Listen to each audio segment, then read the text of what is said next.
വരുമ്പോൾ അവൾ തുണികൾ ബാഗിൽ നിന്നെടുത്ത് ഷെൽഫിൽ വെക്കുകയായിരുന്നു. ആമി. ആ വിളിയിൽ അവൾ അവനെ തിരിഞ്ഞു നോക്കി. നാട്ടിലെത്തിയിട്ട് ശ്രീക്ക് എന്നെ വിളിക്കാൻ തോന്നിയോ? വേണ്ട, നമ്മുടെ മോനെ ഒന്ന് കാണാനെങ്കിലും തോന്നിയോ? അവൾ ബെഡിൽ സുഖമായി ഉറങ്ങുന്ന ആ 1 വയസ്സുള്ള കുഞ്ഞിനെ ചൂണ്ടി പറഞ്ഞു. അവൻ അവിടേക്ക് നോക്കുമ്പോൾ തൻ്റെ ചോരയിൽ പിറന്ന തൻ്റെ കുഞ്ഞ് മകൻ സുഖമായി കിടന്നുറങ്ങുകയാണ്. ആമി, നിന്നോട് ഞാൻ പറഞ്ഞല്ലേ, ഞാൻ വരുന്നവരെ നീ നിന്റെ വീട്ടിൽ തന്നെ നിൽക്കണമെന്ന്. സ്ത്രീക്ക് അങ്ങനെ പറയാം. സ്ത്രീ ഇല്ലാതെ ഇവനൊരു നിമിഷം എനിക്കൊപ്പം നിൽക്കില്ലെന്ന് അറിയില്ലേ? സ്ത്രീയെ കാണാൻ ഓരോ ബഹളം, അതാ കുഞ്ഞിനെയും കൊണ്ട് ഇങ്ങോട്ട് പോകുന്നത്. സ്ത്രീ വീട്ടിൽ വരില്ലെന്ന് പറഞ്ഞുകൊണ്ടാണ് ഇവിടെ റൂം എടുത്തിട്ട് സ്ത്രീ ഇങ്ങോട്ട് വിളിച്ചത്. എന്തായാലും നീ മോനും ഇപ്പൊ തന്നെ വാ, ഞാൻ എന്റെ വീട്ടിൽ കൊണ്ടാക്കാം. ശ്രീ എന്താ പറയുന്നത്? ഞാൻ എന്റെ വീട്ടിൽ പോകണമെന്നാണോ? ഞാൻ നിൽക്കേണ്ടത് ശ്രീയുടെ വീട്ടിലാണ്. ശ്രീയുടെ ഭാര്യയാണ്. അത് നിയമപരമായി തന്നെ ശ്രീയുടെയും എൻ്റെ വീട്ടുകാർ അംഗീകരിച്ച കല്യാണം. നമ്മുടെ പ്രണയത്തിന്റെ അടയാളമാണ് ആ ബെഡിൽ കിടന്ന് ഉറങ്ങുന്നത്. നമ്മുടെ മോൻ നിച്ചു കല്യാണം കഴിഞ്ഞ് ഇത്രയും നാൾ ശ്രീയുടെ വീട്ടിൽ കൊണ്ടു പോകാതിരുന്നത് നമ്മൾ പുറത്തു പോയത് കൊണ്ടെന്ന് പറയാം. എന്നാൽ ഇപ്പോൾ അങ്ങനെയല്ല. വീട്ടിൽ തന്നെ അച്ഛനും അമ്മയും ചോദിക്കാൻ തുടങ്ങി. നാട്ടിൽ വന്ന ശ്രീ നിന്നെ ഇവിടെ ആക്കിയ ശേഷം വീട്ടിൽ പോയത് എന്താണെന്ന്, നമ്മൾ തമ്മിൽ എന്തെങ്കിലും പ്രശ്നമുണ്ടോ എന്നൊക്കെ. ഞാൻ പറഞ്ഞില്ലേ, കുറച്ച് കാര്യങ്ങൾ ചെയ്തു തീർക്കാനുണ്ടെന്ന്. അത് കഴിഞ്ഞ് നമ്മുടെ എല്ലാ പ്രശ്നങ്ങളും തീരും. പിന്നെ നമ്മൾ ആഗ്രഹിച്ച സ്ഥലത്ത് ജീവിക്കും. ഈയിടെയായി ശ്രീ എന്നോട് എന്തോ മറയ്ക്കുന്നുണ്ട്. അതെനിക്ക് വ്യക്തമായതാണ്. കോള് വരുമ്പോൾ ഞാൻ കേൾക്കാതിരിക്കാൻ മാറി നിന്ന് സംസാരിക്കുക, അങ്ങനെ പലതും. സത്യം പറ, സ്ത്രീ എന്താ ഇങ്ങനെ നിന്ന് ഒളിപ്പിക്കുന്നത്? നീ വെറുതെ ആവശ്യമില്ലാത്ത കാര്യങ്ങൾ ചിന്തിച്ചു കൂട്ടണ്ട. ആവശ്യമില്ലാത്തതല്ല, എനിക്ക് തോന്നിയതും അതിൽ മനസ്സിലായ കാര്യങ്ങൾ തന്നെയാണ് പറഞ്ഞത്. ഞാൻ പറഞ്ഞ കള്ളാണെങ്കിൽ സ്ത്രീക്ക് നമ്മുടെ മോൻ്റെ തലയിൽ തൊട്ട് സത്യം ചെയ്യാവോ? എനിക്ക് തോന്നിയതാണ് ഞാൻ പറഞ്ഞത്. ആ നിമിഷം സ്ത്രീ ഒന്ന് പതറി. ആ പതർച്ചയിൽ തന്നെ പറഞ്ഞത് ശരിയാണെന്ന് അവൾക്ക് മനസ്സിലായിരുന്നു. ഇനി പറ ശ്രീ, നീയും എന്താ എന്നിൽ നിന്ന് ഒളിക്കുന്നത്?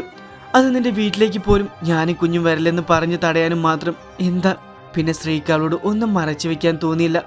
അവൻ അവളുടെ സത്യങ്ങളെല്ലാം പറയാൻ തുടങ്ങി. സഹദേവൻ പാറുവിൻ്റെ അച്ഛനല്ലെന്നും സഹോദരനാണെന്നും അവളുടെ സ്വത്ത് കിട്ടാൻ വേണ്ടി അവളെ വളർത്തിയതാണെന്നും ഒപ്പം പുറത്തുനിന്നും ഒരാൾ അവളെ കല്യാണം കഴിച്ച സത്യങ്ങൾ മനസ്സിലാക്കിയാൽ ഇത്രയും നാൾ വെട്ടിപ്പിടിച്ചതൊക്കെ കയ്യിൽ നിന്നും നഷ്ടമാകുമോ എന്ന് പേടിച്ച് തന്നോട് അവളെ കെട്ടാൻ ആവശ്യപ്പെട്ടതും പാറുവിനോട് അവനോട് ആദ്യമൊരു ഇഷ്ടമുണ്ടായിരുന്നു കൊണ്ട് തന്നെ അവൾ ഇത് അംഗീകരിക്കും എന്നതുകൊണ്ട് ഒപ്പം പാറുവിനെ സ്ത്രീ കെട്ടിയാൽ ഒരു വിഹിതം അവന് നൽകാമെന്നതും അവസാനം പാറുവിനെ ദൂരെ എവിടെയെങ്കിലും കൊണ്ട് ഉപേക്ഷിക്കാൻ ആണ് പ്ലാൻ എന്നും പറഞ്ഞു. ആമിയെല്ലാം നടക്കത്തോടെയാണ് കേട്ടത്. പാർവതി എന്ന പാറുവിനെ പറ്റി ശ്രീ ആദ്യമായി പറയുന്നത് അവൾ ശ്രീയോട് ഇഷ്ടമാണെന്ന് പറഞ്ഞതാണ്. അന്ന് അവളെ കാണണമെന്ന് പറഞ്ഞ് വാശി പിടിച്ചപ്പോൾ നാട്ടിൽ അമ്മയോട് ആരോട് പറഞ്ഞ് ശ്രീ അവളുടെ ഫോട്ടോ വാങ്ങിച്ച് കാണിച്ചിരുന്നു. കാണാൻ ഒരു കൊച്ചു സുന്ദരി, തനി നാടനാണെങ്കിലും ഫോട്ടോ കണ്ടപ്പോൾ തന്നെ വല്ലാത്ത വാത്സല്യം തോന്നിപ്പോയിരുന്നു. അവളുടെ പ്രായത്തിന് നിഷ്കളങ്കയിൽ തോന്നിയ ഒരു ഇഷ്ടം. നാട്ടിലെ സ്ത്രീയുടെ അമ്മ വീഡിയോ കോൾ വിളിക്കുമ്പോൾ ഞാൻ ആ സമയം മുന്നിൽ ചെന്നിരുന്നില്ല. കാരണം അന്ന് നമ്മുടെ ബന്ധമാർക്കും അറിയില്ലായിരുന്നു. എന്നാൽ അപ്പോഴെല്ലാം ഒരു മിന്നായം പോലെ അവളെയും കണ്ടിരുന്നു. ഒരു പാവം പെൺകുട്ടി. ശ്രീ, നീ ഇത്രയ്ക്ക് ദുഷ്ടനായി പോയല്ലോ. നിനക്കെങ്ങനെ മനസ്സ് വന്നു ആ പാവം പെൺകുട്ടിയെ പറ്റിക്കാൻ? ഞാൻ മാത്രമല്ലല്ലോ, അവളുടെ വീട്ടുകാരുണ്ടല്ലോ. അവർ അവളുടെ സ്വന്തം അച്ഛനും അമ്മയുമല്ലല്ലോ. ആയിരുന്നെങ്കിൽ ഇങ്ങനെ കാണിക്കുമോ? അതെന്തോ ആവട്ടെ, നമ്മളത് നോക്കണ്ട. തൽക്കാലം നിന്റെയും എൻ്റെയും നമ്മുടെ കുഞ്ഞിൻ്റെയും കാര്യം ഓർത്താൽ മതി. ഇതുവഴി രക്ഷപ്പെടാൻ പോകുന്ന നമ്മളാ. ഇല്ല ശ്രീ, ഇത് ശരിയല്ല. ഒരു പാവൻ പെൺകുട്ടിയുടെ ജീവിതം തകർത്ത് നേടുന്നൊന്നും എനിക്കും എൻ്റെ മോനെ വേണ്ട, ഒപ്പം ശ്രീക്കും. നീ ഇതെന്താ പറയുന്നത്? ഇതിലെവിടെ ആരുടെ ശാപം കിട്ടാനാ? അതിന് അവൾക്കറിയില്ലല്ലോ അവളെ നമ്മൾ ചതിച്ചതെന്ന്. ശ്രീ, നിന്നെ ഞാൻ ഇങ്ങനെയല്ല അറിഞ്ഞതും മനസ്സിലാക്കിയതും. ഞാൻ അറിഞ്ഞതും മനസ്സിലാക്കിയതുമായ ശ്രീ ഒരിക്കലും ഇങ്ങനെ ചെയ്യില്ലായിരുന്നു. എല്ലാവരും എപ്പോഴും ഒരുപോലെ ആവില്ല. ജീവിതം മുന്നോട്ട് പോകുമ്പോൾ നമ്മളും നമ്മുടെ കാഴ്ചപ്പാട് മാറിയിരിക്കണം. അങ്ങനെങ്കിൽ നാളെ ഞാനും എൻ്റെ മോനും ഒരു ഭാരമായി വന്ന സ്ത്രീ ഞങ്ങൾ ആർക്കെങ്കിലും വിൽക്കുമോ അതോ കൊല്ലുമോ? ആമി! അവൻ്റെ വിളിയിൽ ദേഷ്യം നുരഞ്ഞു പൊന്തി. ഈ പറഞ്ഞത് പറഞ്ഞു. ഇനി അങ്ങനെ ഒരു വാക്ക് നീ മിണ്ടിയ, നീയും കുഞ്ഞും എൻ്റെയാ, എൻ്റെ സ്വന്തം. അവൾ പാറു. അവൾക്ക് എന്ത് വന്നാലും അത് നമ്മൾ ചിന്തിക്കേണ്ട കാര്യമില്ല. ഇനി നീ സംസാരം ഇവിടെ വേണ്ട. ഇപ്പോൾ ഈ നിമിഷം നീ എൻ്റെ കൂടെ വരണം. നിന്നെയും കുഞ്ഞിനെയും നിന്റെ വീട്ടിലാക്കണം. എല്ലാം ഞാൻ വിചാരിച്ച പോലെ നടന്നു കഴിയുമ്പോൾ നിങ്ങളെ കൂട്ടിക്കൊണ്ടുവരാൻ ഞാൻ തന്നെ വരും. കുഞ്ഞിനെ നേരെ കാശിയുടെ നാട്ടിലേക്ക് കൊണ്ടുവന്നെങ്കിലും ആദ്യം വീട്ടിലേക്കല്ല പോയത്. നേരെ കുഞ്ഞിനെ കാണിക്കുന്ന ഡോക്ടർ വിവേകിൻ്റെ അടുത്തായിരുന്നു. കുഞ്ഞിൽ ഇപ്പോൾ ഉള്ളത് ഒരു പോസിറ്റീവായ കാര്യമാണെന്നും അവൾ പതുക്കെ മറ്റുള്ള കുഞ്ഞുങ്ങളെപ്പോലെ സംസാരിച്ചു വരുന്നതാണെന്നും വിവേക് പറഞ്ഞതും അതിൽ പരം മറ്റൊരു സന്തോഷം കാശിക്കുണ്ടായിരുന്നില്ല. കാശി വീട്ടിലെത്തും മുന്നേ തന്നെ സച്ചിയും കാർത്തിയും കൂടെ അനന്തനെയും രേണുവിനെയും കാവ്യയും വീട്ടിലെത്തിച്ചിരുന്നു. കാശിയും അലനും കുഞ്ഞിനെയും കൊണ്ട് വരുമ്പോൾ മുന്നിൽ തന്നെ എല്ലാവരും ഉണ്ടായിരുന്നു. മുത്തശ്ശി കാശിയുടെ അടുത്ത് വന്നുകൊണ്ട് ചോദിച്ചു, കുഞ്ഞിക്ക് കുഴപ്പമൊന്നുമില്ലല്ലോ? മോൾക്ക് ഒരു കുഴപ്പമില്ല, മറിച്ച് എൻ്റെ ഒരുപാട് നാളത്തെ ആഗ്രഹമാണ് ഇന്ന് നടന്നത്.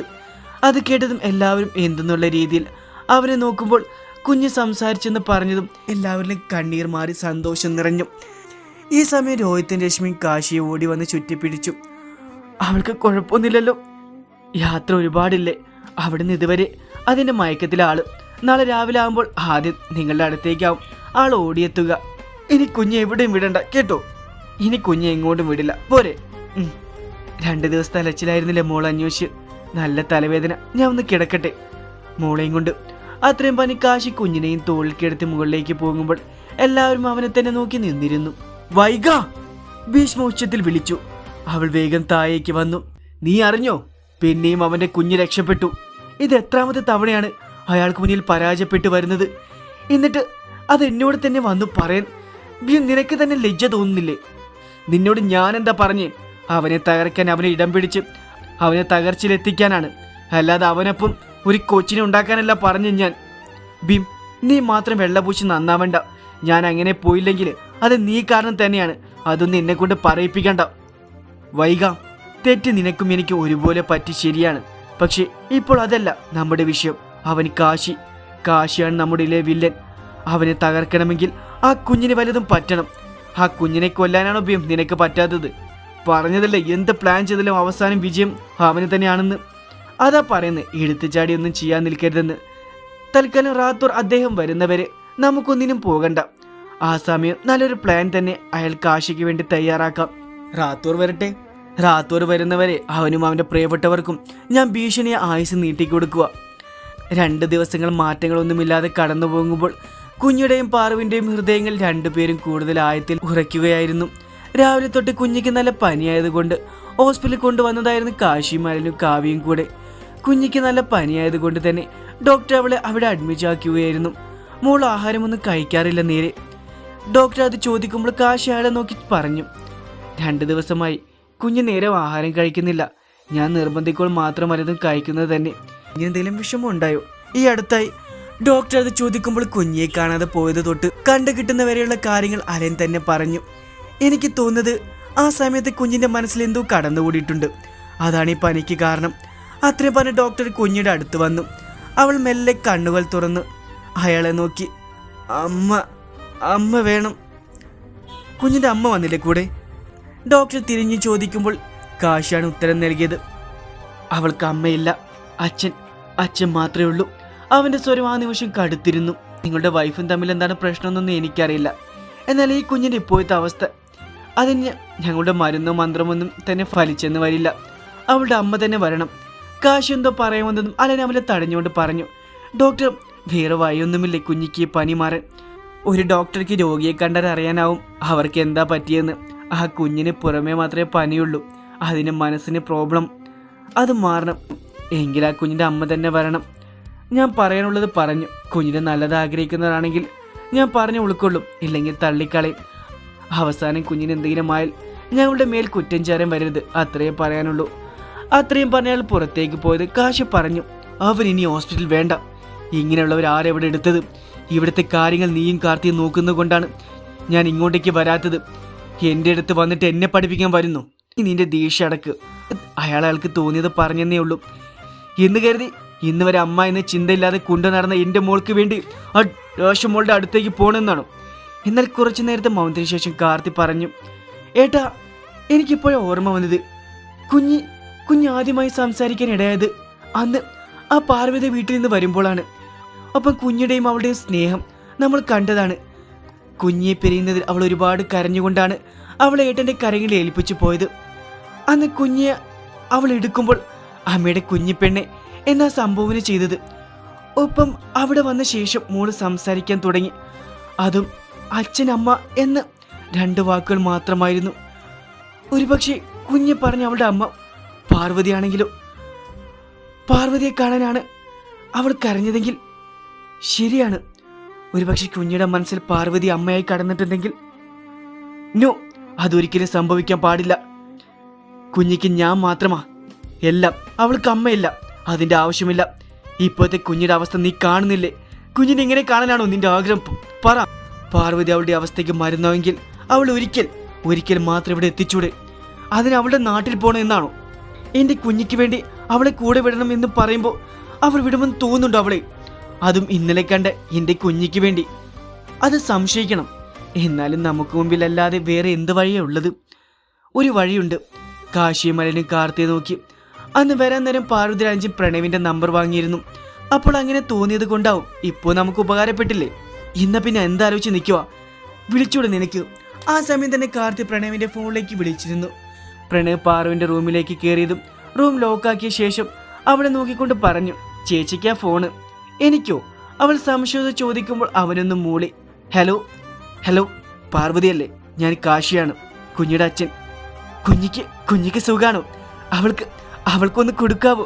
അവളുടെ ആ ചിരിയൊന്ന് കേൾക്കാനാണ്. അവൾ സന്തോഷത്തോടെ കണ്ണുകൾ വിടർത്തി ചോദിച്ചു. കുഞ്ഞെന്ന് കേൾക്കുമ്പോഴും പറയുമ്പോഴും തൻ്റെ ചേച്ചിയിലുണ്ടാകുന്ന ഓരോ മാറ്റവും പ്രണവ് നോക്കി കാണുകയായിരുന്നു. കുഞ്ഞ് ഹോസ്പിറ്റലാണ്. അയ്യോ, എൻ്റെ മോൾക്ക് എന്ത് പറ്റി? അവളുടെ എൻ്റെ മോൾ എന്ന സംബോധന കാശി അതിശയിപ്പിച്ചു.